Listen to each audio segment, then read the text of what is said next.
Do you want me to play it in the background? Hey y'all, it is Cody from the Keepers of Nerddom. How you doing? Just wanted to talk to you guys and give a huge recommendation, okay? Uh, my daughter's playing Fortnite in the background, but huge recommendation, okay? This is big. Go watch on, is it Netflix? I believe it's Netflix, Guillermo del Toro's Pinocchio. Okay, if you haven't watched my review, please go back and watch it for Pinocchio, the Disney one that came out earlier this year. Was it summertime or towards the end of summer? I think that movie was a somebody else on YouTube put it soulless trash, and they're right. It's just a money grab for cute factor that's the same but different, and like they change things that there's no reason to. Go watch my review on that. But that movie is nothing compared to what Guillermo del Toro did. He did a stop motion animated film, which those don't happen much anymore. And it saddens my soul because they are some of the most beautiful, wonderful, creative things I've ever seen in my life. They are fantastic. Like I'm not getting paid anything to talk about this movie. It's just me saying this is a great film that is done by someone who cares deeply. Like Guillermo del Toro cares deeply about his craft, his artworks, and his artworks are films.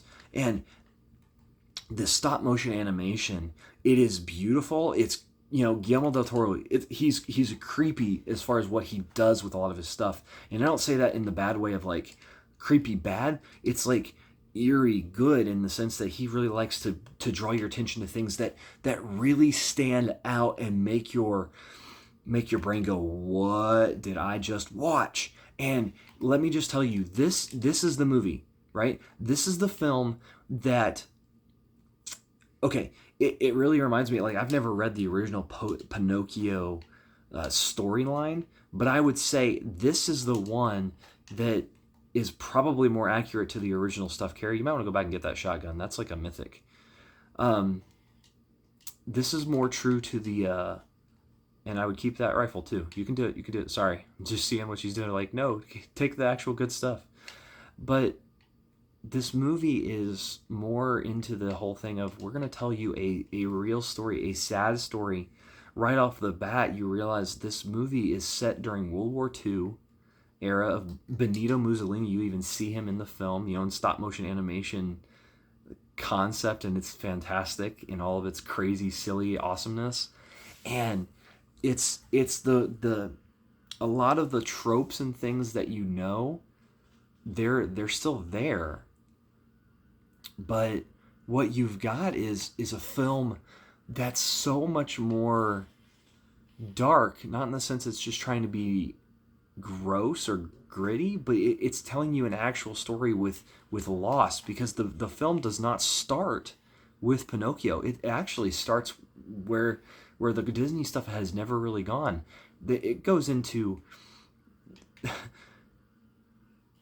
Geppetto's kid, and it's sad, right? And but it's good because it gets you invested. Like I was working on painting models and working on stuff as we were watching this thing, and like I had to just kind of stop and process what I was watching because it was that sad and dark and bleak, in the sense of not just trying to be completely dark and gritty, but telling an actual story that hurts, of why is Pinocchio such an important story. Is a man that has extreme loss, that he's almost at the wit's end of his mind, and he's so angry that he even just creates a puppet out of wood just to have something to illustrate, to be in place of his boy. And in this film, it does not put Geppetto in a fun light, because the reason he makes it is because he's hurting, and he's at a loss, but he's also like drunk. Like he's so far gone that he's just desperate for anything, and in a moment of pure drunken insanity, he does something crazy, and then things develop. Like they have the blue fairy in a very different way. They skip like the island of the crazies where they all start doing crazy weird things, and it's okay. Like the movie focuses in on a more focused plot, but it's also an interesting thing of what makes a real boy, and instead of the Disney cartoon where there's a transformation and then the live action is a question mark, it really leaves it at more of it's choosing to actually care and also give something else up, and I won't spoil that, and it's really cool.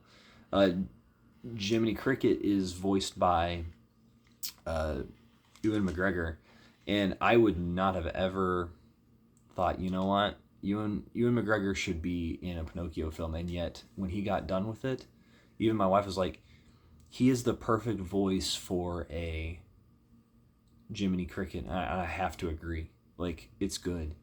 This film is fantastic. The details on it, and if you get a chance, go watch like the how they made it, because they work through like how some of the models are massive and some are itty bitty.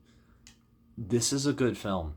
This is a film that you should go watch, and be mindful of younger kids because it is pretty dark and bleak, but yet I think it also stirs up some pretty good conversations with a little bit older younger kids, if that makes sense, like 8, 9, 10 maybe, but I would be careful of below that ish.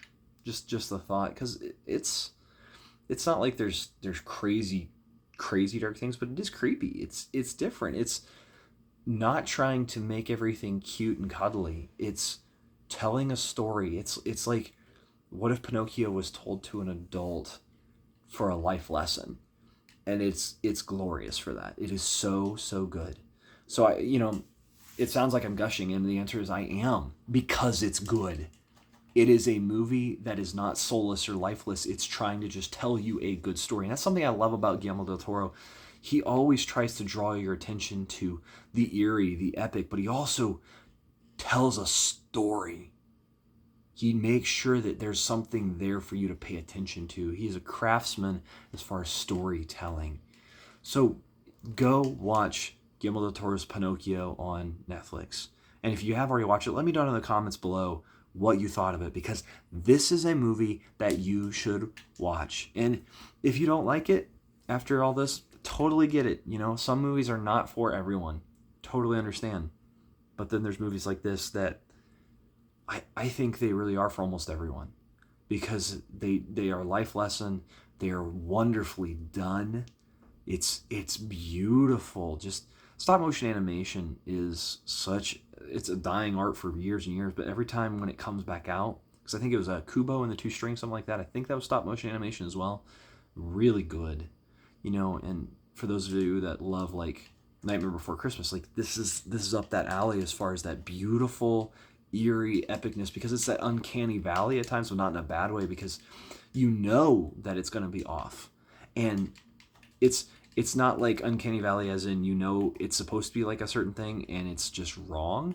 It's this like interpretation that is going to be a certain way because it's stop motion animation, but also the director's concept of how a thing should look. And he, Guillermo del Toro often portrays things with a very different way. Like there's a point where one of the people has a very epic hairdo, and it's creepy and weird and funny because it's just bizarre and almost that uncanny valley. Like that really wouldn't happen. Like you'd never wear your hair like that, but yet you remember that character because they did that, and you go, that was bizarre, but yet I will remember that character for the rest of my life as far as just the look and the feel. So go watch it. Let me know in the comments below what you think of it once you've seen it. I've been Cody from the Keepers Nerddom, and this has been Carrie. Carrie, say hi. Hi. All right, take care. Bye.